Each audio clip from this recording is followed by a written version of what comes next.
আসসালামু আলাইকুম, welcome to my BCS voice. আজকের ভিডিওতে আমি শেয়ার করব যে প্রাইমারি সহকারী শিক্ষক নিয়োগ পরীক্ষায় আমার অভিজ্ঞতা কেমন হলো, হলের অভিজ্ঞতা বা আমার পরীক্ষা কেমন হলো সেটা।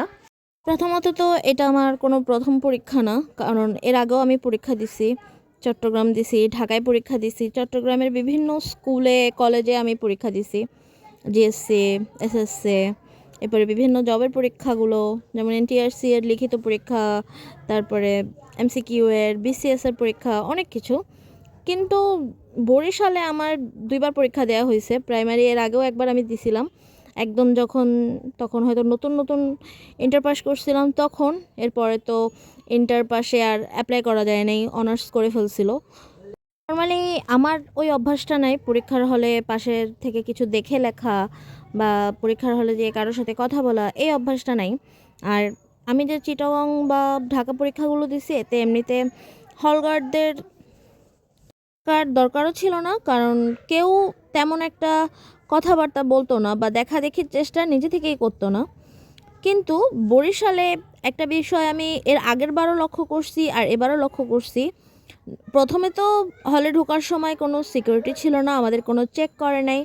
অন্যান্য সময় আমাদের কান চেক করা হয় বা কোনো ডিভাইস আছে কি না মেশিন দিয়ে চেক করা হয়, এখানে ওরকম চেক করা হয় নাই। এরপরে ঢোকার সময় যখন দরজা খুলছে, যখন মানুষ এন্ট্রি নিচ্ছিল, তখন সাথে সাথে কয়েকজনের গার্ডিয়ানও যাচ্ছিল। আমি ভিতরে ঢুকে দেখতেছি যে অনেকের সাথে গার্ডিয়ানও আছে। ওখানে লেখা যে পরীক্ষা চলতেছে, প্রবেশ বন্ধ, কিন্তু প্রবেশ বন্ধ আসলে ছিল না। এরপরে যেহেতু টাইম নিয়ে গেছিলাম হলে, আমি আধা ঘন্টা বসছি। আর অন্যান্য হলে গেলে দেখতাম যে সবাই চুপচাপ, কেউ কারোর সাথে কথা বলার চেষ্টা করতো না। কিন্তু ওখানে সবাই যেই ডিসাইড করা হয়ে গেছে কে কার থেকে দেখে লিখবে।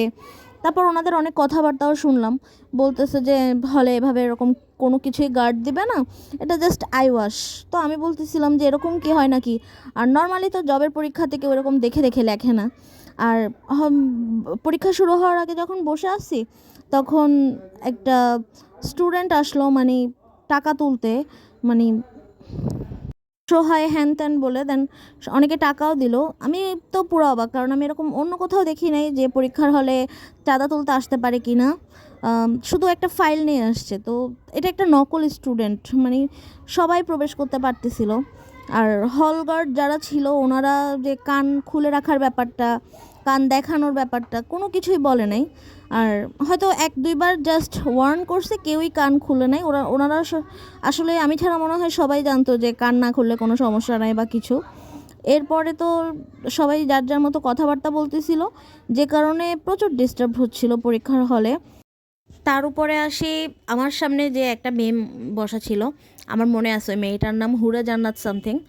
তো ওই মেয়েটা, আমি পেছন থেকে খেয়াল করতেছিলাম যে হল যে গার্ড আছে, ওই স্যারটাকে আঙুল দিয়ে বারবার প্রত্যেকটা জিজ্ঞেস করতেছিল, কথা বলতেছিল না, কিন্তু আঙুল দিয়ে প্রত্যেকটা প্রশ্ন জিজ্ঞেস করতেছিল।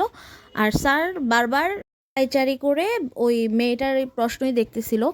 উত্তর উনি বলে দিছে কিনা আমি এত খেয়াল করি নাই, হয়তো সব উত্তর ওনার নিজেরও জানা ছিল না।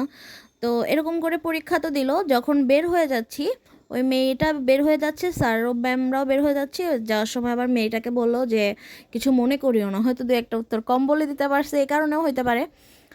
ওই মেয়েটা এমন না যে ভালো, জানি না আমি কেমন ছিল বা ওর পরীক্ষা কেমন হয়েছে, কিন্তু প্রথমে যে আমাদেরকে বাংলায় বাংলাদেশ সম্পর্কে 3টা বাক্য লিখতে বলছে, এরপরে ইংলিশে 2টা বাক্য লিখতে বলছে। এগুলো পুরো আমার থেকে দেখে দেখে লেখার চেষ্টা করতেছিল। আমি একদম ভালোভাবে বাসা থেকে প্র্যাকটিস করে গেছি, কি লিখবো, কয়েকটা আনকমন বাক্য লিখবো, তো আমার থেকে পুরো দেখে লিখতেছিল। বাংলায় 3টা বাক্য, 3টা আমার থেকে দেখেও এটা ও একসাথে রিকল করতে পারতেছিল না, যে বাংলাদেশ স্বাধীন দেশ, নদীমাতৃক দেশ, ভুলে যাচ্ছিল। আমি বলতেছি যে কোনো 3টা লিখলেই তো হচ্ছে, আমারগুলো লিখতে হবে এমন কোনো কথা নেই, বলতেছে আমার মাথায় আসতেছে না। তো আমার ওই মেয়েটার রোল নাম্বার মনে আছে, রেজাল্টে যদি ওর রোল দেখি আমার জীবনের উপর থেকে বিশ্বাস চলে যাবে। এরকম অবস্থা আমি একমাত্র বরিশালেই দেখছি। এর আগে যখন পরীক্ষা দিতে গেছি, তখন আমার মনে আছে আমার পাশে যে বসছিল আমাকে প্রচুর ডিস্টার্ব করছে। আর এবারও আশেপাশে তো চলতেই ছিল, আর আমার সামনে যে মেয়েটা বসেছিল ও তো পুরাই আমাকে অনেক ডিস্টার্ব করছে, যদিও আমি কিছু বলে দেই নেই, কারণ আমার এই অভ্যাসটা নাই। কেন যেন আমি ছোটোবেলা থেকে যদি একটু পাশের থেকে দেখার চেষ্টা করতাম আমি ধরা খাই যাইতাম। এই কারণে এইসব আমি বাদ দিয়ে দিছি অনেক আগে থেকেই। আর এমন না যে শুধু আমার হলে হয়েছে বা আমার অভিজ্ঞতা এমন, আমার যে মেজো বোন ও আমার সাথে প্রাইমারি পরীক্ষা দিছে, তো ওর হল ছিল অন্য একটা কলেজে, আমার আমার যেখানে পরীক্ষা ছিল তার একটু ডিস্টেন্সেই। ওরও সেম অভিজ্ঞতা ছিল, আমাকে এসে বলতেছে যে আপু আমার হলে কোনো গার্ড ছিল না বা সবাই কথা বলতেছিল, আর সবাই যদি দেখাদেখি করেই পরীক্ষা দেয় তাহলে এটা কী ধরনের পরীক্ষা হলো। আর ওদেরও কোনো চেক করেনি বা কোনো কান খোলা রাখার কোনো বিষয় তো ছিলই না। তো এই তো গেল অনিয়মের কথা। আমি এবার আসি আমার পরীক্ষা কেমন হয়েছে।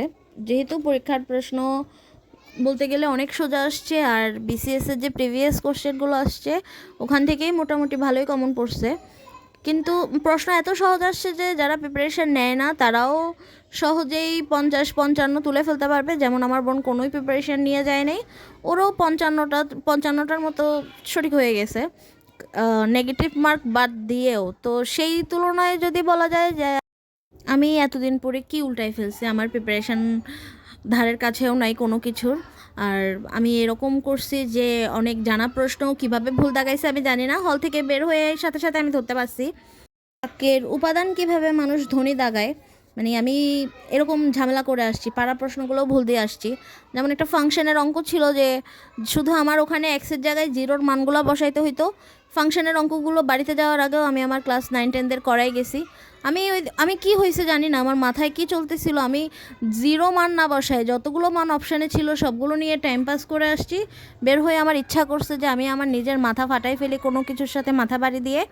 আর এখনও যখন আমার এই কথাটা মনে পড়ে যে আমি ফাংশনের অঙ্কটা কীভাবে ভুল করে আসছি, আমার সত্যি নিজেকে অনেক ঘৃণা লাগে।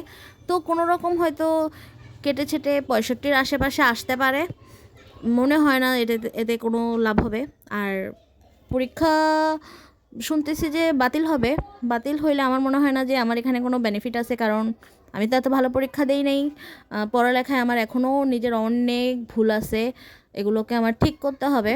কিন্তু পরীক্ষা যদি এরকম হয়ে থাকে যে প্রশ্ন ফাঁস হয়েছে, কারণ আমি দেখতেছিলাম যে এক একটা পেজ নিয়ে মানুষ বাইরে বাইরে পড়তেছিল, কিন্তু আমি না খেয়াল করতে পারিনি, আমি নিজের পড়া নিয়ে অনেক ব্যস্ত ছিলাম। আমি আমার বইটা নিয়ে গেছিলাম, হালকা পড়তেছিলাম, আমি অনেক টেন্স ছিলাম।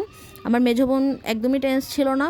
আমার ভাইয়ারা বলতেছে যে একই ঘরে দুই ধরনের পরীক্ষার্থী, একজন টেনশনে শেষ হয়ে যাচ্ছে আর আরেকজন একদম চিল।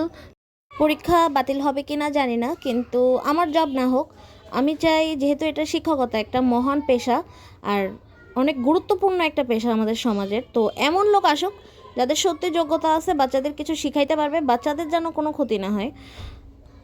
চাকরিতে ঢোকার আগেই অসৎ উপায় অবলম্বন করতেছে, তাদের থেকে বাচ্চারা কী শিখবে। তো আজকে এ পর্যন্তই। আমি বাড়িতে গেছিলাম, যা মোটামুটি ভিডিও করার চেষ্টা করলাম, যেহেতু অনেক বছর পর প্রিয় মানুষগুলোকে দেখলাম, দেখা হইলো, কথা হইলো, তো ওনাদের সাথে একটা স্মৃতি রাখার জন্য সব কিছু ভিডিও করা। চলে আসছি, সব কিছু গুছায় নিতে একটু টাইম লাগতেছে। ইনশাল্লাহ আবার আমার প্রিপারেশন শুরু করব। আজকে এই পর্যন্তই, আগামীকালকে আবার দেখা হবে ইনশাল্লাহ।